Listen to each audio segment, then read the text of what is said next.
Yo, back for another one here.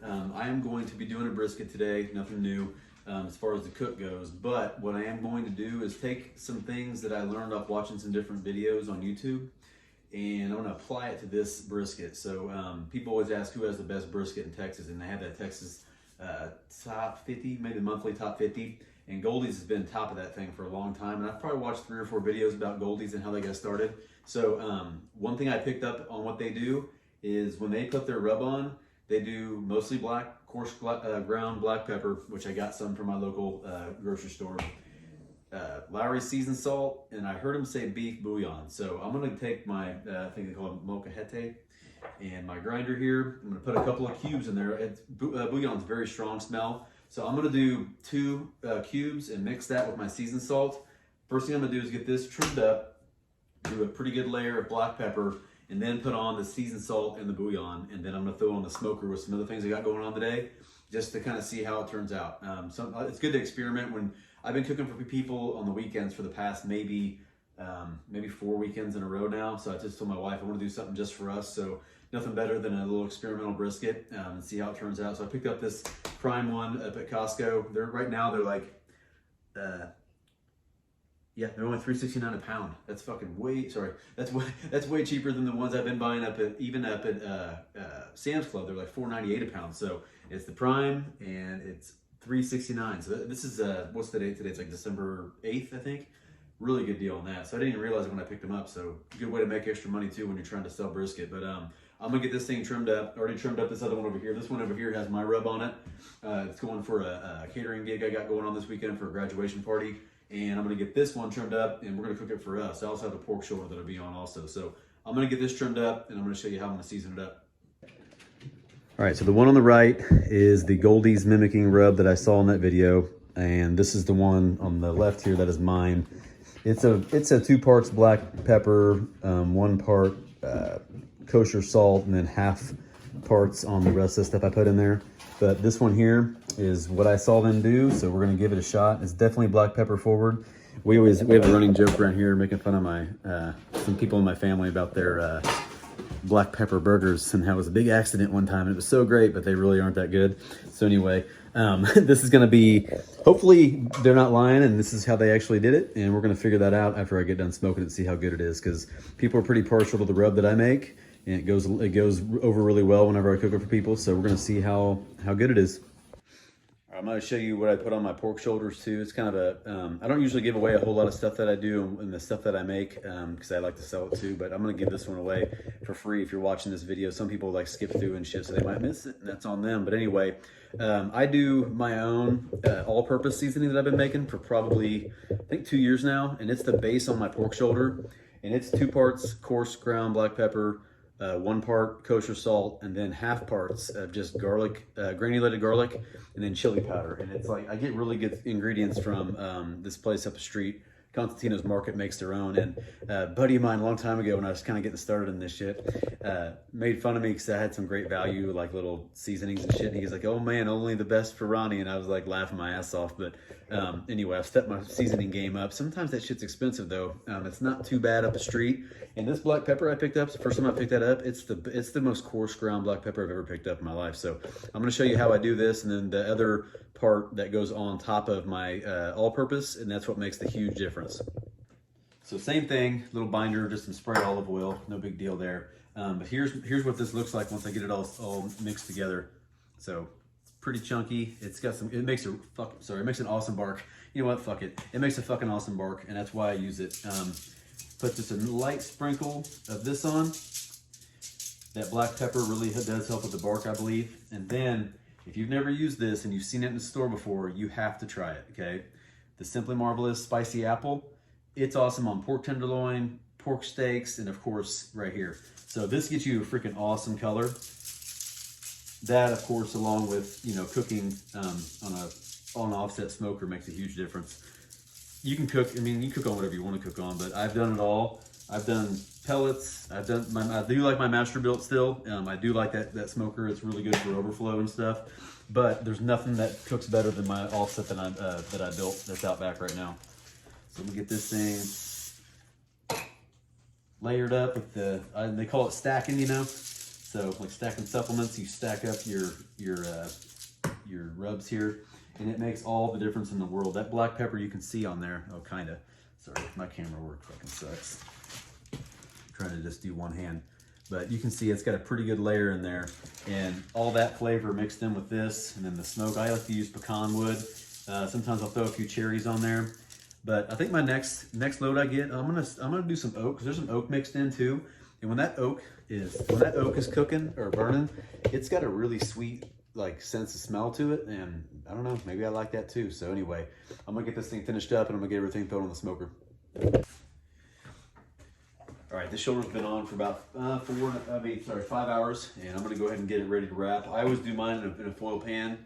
Do yours however you like. Some people do just wrap it in foil. Some people like say, well, I don't wrap my shit.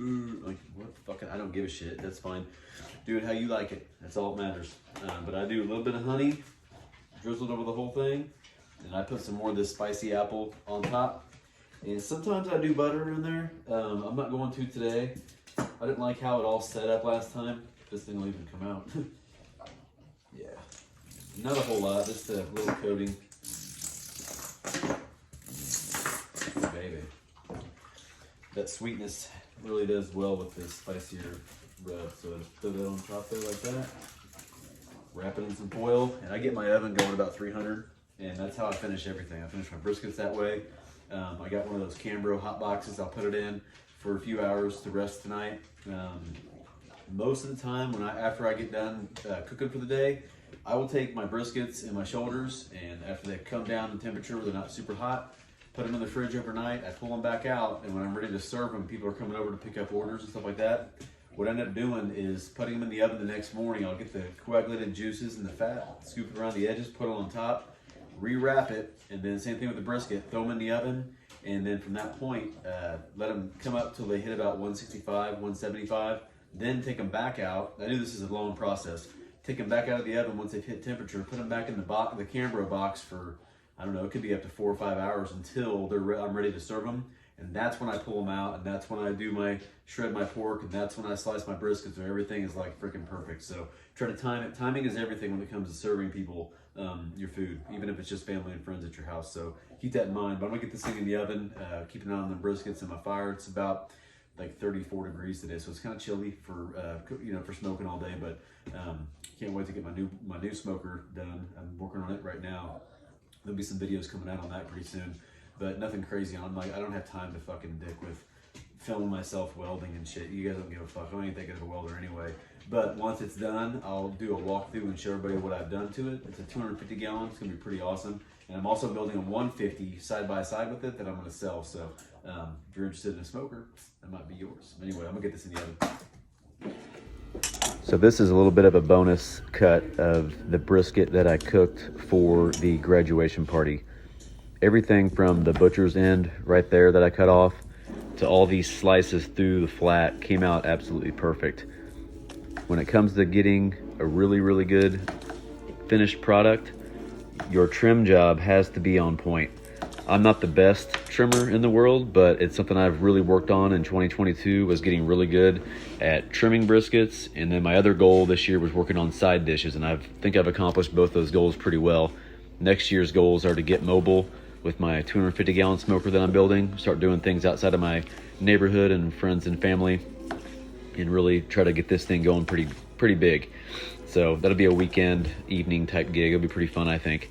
But that being said, you can see here, even when I get done to the point right there, it's pretty juicy. I don't like squeezing too hard, but I had to give it a little bit of drizzle, a little drip on there. So got that part all done and getting ready to serve it up.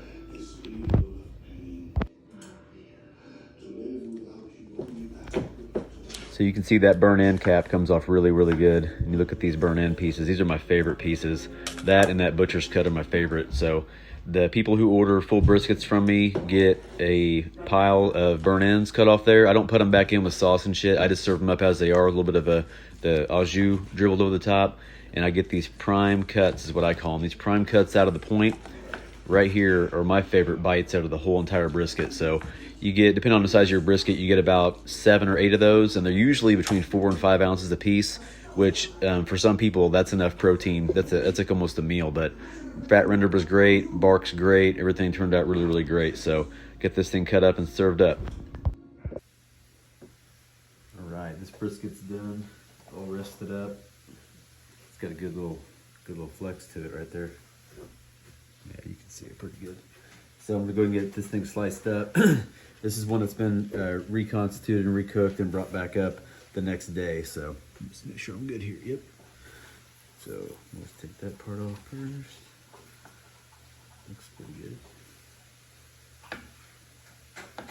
Oh yeah, even the old cook's cut. It's not too bad. Good bite.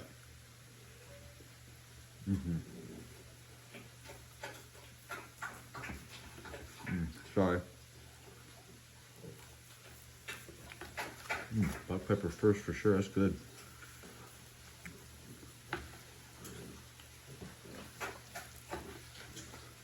This is that Costco prime pecker. Thing turned out freaking awesome.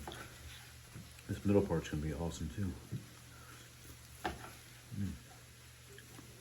I'll probably just show you the middle cut. Take a piece of the middle and we'll be good here.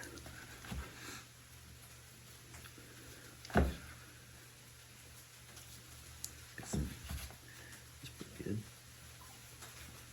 Let's check this out. Oh yeah, perfect texture. Well, pull apart easy. That's how you want it. I ain't gonna squeeze too hard, but you can see that thing's juicing like crazy. I think so, yeah. That's awesome. These little briskets are always good. So, I don't know if it's as good as mine rub, and I don't even know if it's really their actual one they do, but that's pretty good. It's different for sure. Black pepper forward all the way. Can't really tell the difference with the beef bouillon, but you know, a little salty too, so good stuff. I always say, if you like what you're seeing, like, subscribe, share with your friends.